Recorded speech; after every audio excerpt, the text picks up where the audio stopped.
Hey guys, it's time for another review, and today I will be taking a look at Avatar: The Last Airbender into the Inferno.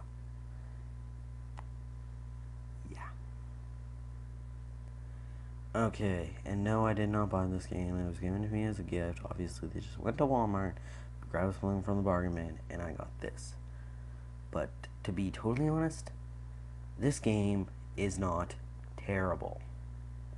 It is in no means good, but it's not terrible. To be totally honest, this game actually has some really solid foundation to make a real game out of. For it seems that to describe this game, for everything they have that's good and I'd like to see expanded upon, you have something else that is absolutely crappy and ruins the experience. Yay! Alright, let's see where to start. So pretty much the game, like I wasn't really sure what to expect. Like, if you're thinking, oh, it's just like a basic kids beat 'em up, you're half right. It does have beat 'em up, sort of in the kind of in the vein of Lego Star Wars, which every beat 'em up game, every kids beat 'em up game has to copy off now, where you can pretty much destroy anything and then collect little goods from it. And the combat is pretty much just having the same one button. But I'm gonna say this now: Lego Star Wars, the whole Lego franchise as a total, I guess, is way better than this. Honestly, to just come out and say it, the beat 'em up sections sucked. They were honestly probably some of the worst parts of this game. And honestly, I had more fun playing the beat 'em up sections in Ben 10, Protector of Earth, which actually had semi-decent beat 'em ups, which was actually a semi-decent beat 'em up game. The beat 'em up sections are just terrible. Like, you pretty much have one actual attack, and that's press the A button, and that's the only way you can actually, and you just gotta keep on pressing the A button, kill the person, and go on next. But the whole sort of gimmick of this game, because obviously it wants to try and follow the TV show, and I'm just gonna say this right now: I never watched this TV show as a kid. I did grow up on Nickelodeon and shows like SpongeBob and Fairly Odd Parents, but Avatar was never one of the shows I watched as a kid. I have no real reason why I never watched it. I don't know, something about like that little Indian dude with the blue line on his head just didn't seem to interest me in as a kid. But then again, a sponge with square pants and talk and weird anally voice actually somehow interests me. I don't know. I was a mess. Like, I was just a kid. So I never actually watched the show, so I have no idea who these characters are. I do know the concept. This guy has the ability to control air, which lets him move stuff and do crap with that stuff, you know.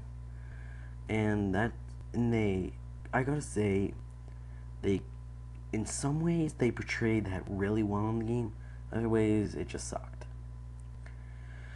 Like, for example, like, for the beam up sections, like, the whole point of the beam up section, like, sometimes they give you actual, like, things, like, sometimes, oh, you can pick up a rock and throw it at somebody, or sometimes you can hit them with a splash of water and that somehow does damage. And it just doesn't really work all that well in the combat sections because it's not there when you need it, and also it doesn't really help all that well. So in terms of the beat 'em up sections, it's terrible. But here's the saving grace of this game: beat 'em up sections, not this entire game. Thank God is the beat 'em up. To be honest, this is where the game actually starts to get good. The game actually has some, it just does some really cool things, which I'm going to talk about now. Okay, first of all, finding secrets in the world is actually really, they actually come up with some cool ways to do it. They of course like expect you to smash through everything, and there are also like these little sort of, I don't know really how to describe them. You just like, the controls are actually pretty bad in this game, but So you summon this little ball of wind, and if you like shake all these lanterns in a certain direction, you actually get a little reward for it. It's stuff like that, like, and they also have these parts where you're not exactly fighting, you're just walking through a level and you're like hearing what these cameos had to say, like, and that's what this game should have been. Like, that's where I'm like, okay, maybe if I was a fan of this show, this would actually be pretty cool. Like, I could actually see a fan of the show probably enjoying those parts, but they just weren't in there enough. Then there are all these puzzles scattered throughout the game. The puzzles are kind of hit and miss. They do actually, some of them are actually just really annoying and get in the way, and you have to, like, one of them is you gotta like balance water in these buckets, and you gotta do it like 4 times in that level.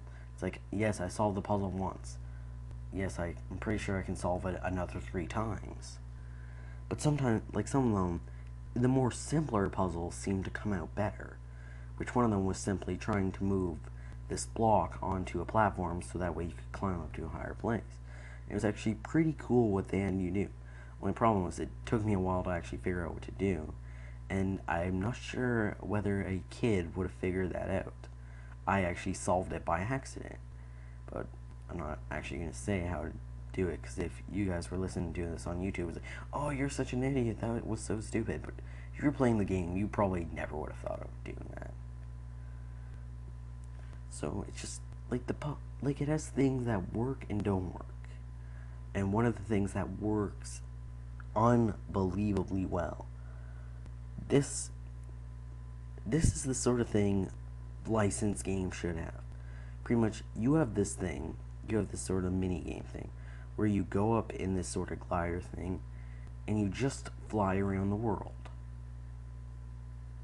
You just fly around the world. Like, you can pick up coins. I'm like, okay, now imagine if like I could land this thing anywhere, get out, and just explore the world on the ground. Then that's what should have happened there.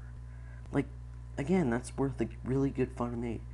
Like, licensed games, they don't attempt to make them a game if you can't make them a good game. Okay? Like, there are sort of things like the Avatar game. And to anybody out there who's wondering, I saw Avatar. Fucking awesome. Seriously, if you guys haven't seen that movie yet, holy crap. I wasn't sure if I really wanted to see it, so I just went to see it just to get it over with. Phenomenal. You guys gotta see it. That's all I'm gonna say about it. I'm not reviewing Avatar here. Well, I am reviewing Avatar The Last Airbender.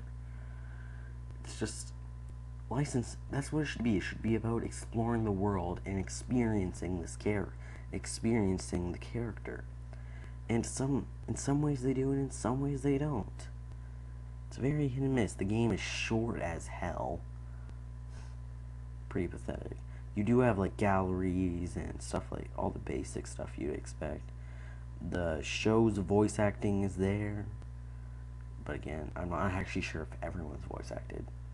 Like, the combat's terrible, most of the puzzles are pretty bad, but just the exploring the world, kind of, it's like, again, it's got the fundamentals there, it just needs to be expanded upon.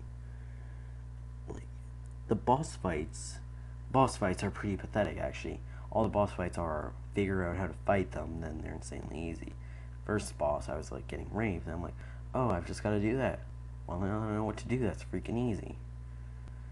So, that's Avatar Into the Inferno. It's got its problems, and it's got, like, I actually want to see this license expand upon. I know that I believe this game was from 2007. I believe it was from 2007. So I'm sure by now they've probably like made a sequel to it. But I'm actually kind of interested to see how they expand upon this license, because they're heading in the right direction here. THQ, when you, like, this game is, as you can see in the bottom right corner there, made by THQ.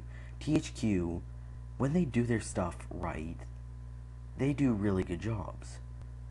Like, honestly, probably one of the best licensed games ever, and I'm not joking here, SpongeBob SquarePants Battle for Bikini Bottom. That game was exactly what a licensed game should be. The game was fun, it still had its flaws, but you made up with it for it with all the cameos and getting to explore this world. That's what licensed games should be like. Avatar: The Last Airbender Into the Inferno gets a 4. I'm gonna give it some mercy points here. Also, I was never a fan of the show, so gets a 4 out of 10.